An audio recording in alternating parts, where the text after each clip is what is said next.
महाराष्ट्रामध्ये ज्या पद्धतीमध्ये मतदार याद्या आहेत त्या पद्धतीत देशभरात त्या लागू करण्याचा प्रयत्न होतो। मतदार यादीमध्ये प्रचंड घोळ आहे आणि राहुल गांधींनी हे वारंवार पुराव्याद्वारे सिद्ध करून दाखवलेलं आहे आणि प्रत्येक मतदारसंघामध्ये अशी कमी अधिक प्रमाणात परिस्थिती आहेच आणि त्यामुळे बिहारच्या संदर्भामध्ये अधिक स्वच्छ, चांगली, पारदर्शक अशी जर मतदार यादी सर्वत्र येत असेल तर त्याचं आपण स्वागत केलं पाहिजे। राज आणि उद्धव ठाकरेंची जवळीक वाढलेली आहे ही महाराष्ट्राच्या आणि प्रामुख्यानं विरोधी पक्षाच्या राजकारणाच्या दृष्टिकोनातून एक अत्यंत चांगली बाब आहे। त्यांची युती व्हावी आणि त्या युतीच्या माध्यमातून त्यांनी या विरोधी पक्षाच्या आघाडीमध्ये सामील व्हावं ही अपेक्षा आहे। श्रीकांत शिंदे आणि नरेश मस्केंनी म्हटलं आहे की महाराष्ट्रातही मते फुटल्याचा दावा त्यांनी केला आहे।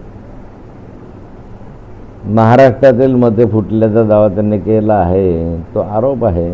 त्याच्यामध्ये किती तथ्य आहे हे सांगता येत नाही। देशभरातल्या मतदारांनी मतदान केल्यानंतर महाराष्ट्रातल्याच मतदारांनी मतदान केलं नाही किंवा फुटलेत हे सांगणं तेवढंसं योग्य नाही आहे। मराठा समाजाच्या आंदोलनानंतर आता ओबीसी समाज देखील लवकरच मुंबईत महामोर्चा काढणार आहे।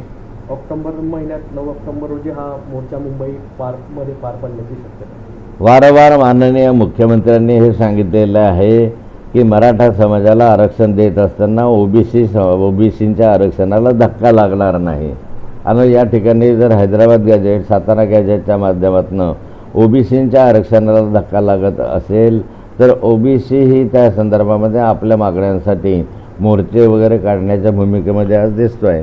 हैदराबाद गॅजेट लागू केलं पूर्णपणे तर त्याच्यामध्ये अजूनही संदिग्धता आहे, पण जर ते लागू करत असताना कुणबी समाजाला किंवा मराठा समाजाला सरसकट जर आरक्षण दिलं गेलं तर ते ओबीसी समाजावर अन्याय होणार आहे। कुणबी ज्या ज्या ठिकाणी नोंदी आहेत त्याला ओबीसीमध्ये घेण्यामध्ये कुठल्याही प्रकारची तक्रार नाहीच, पूर्वीपासूनही नाही, आताही नाही।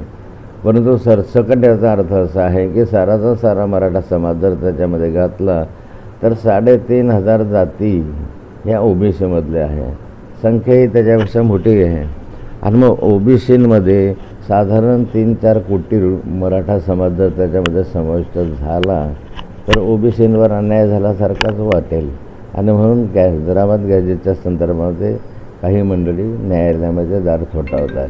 पाठोपाठ आक्रमक झाल्याचं पाहायला मिळतं। त्यांनी आपल्याला आरक्षण मिळावं, हैदराबाद गॅजेटनुसार आरक्षण मिळावं असं मागणी केलेली।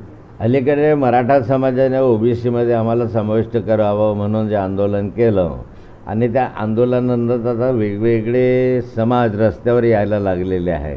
म्हणजे लिंगायत समाज म्हणाला की मला आता आमचा स्वतंत्र धर्म हा ची मान्यता दिली पाहिजे।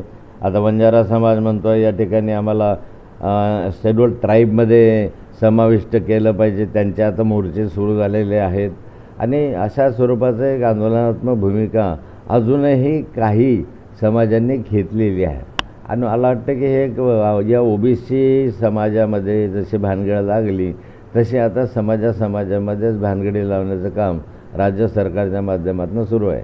नाईक म्हटले रे की ठाण्याच्या रावणाचा अहंकार करावा लागेल, दहन करावं लागेल असं गणेश नाईक म्हटले।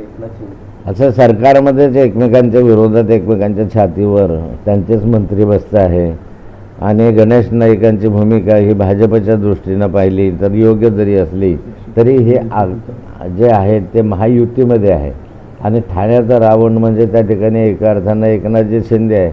म्हणजे एकनाथजी शिंदेंच्या विषयी हे त्यांनी वक्तव्य जर केलं असेल तर आपसामधल्या भानगडीमधून असे वक्तव्य करणं हे अत्यंत दुर्दैवी आहे। मला असं वाटतं की सरकारमध्ये फार शांतता नाही आहे।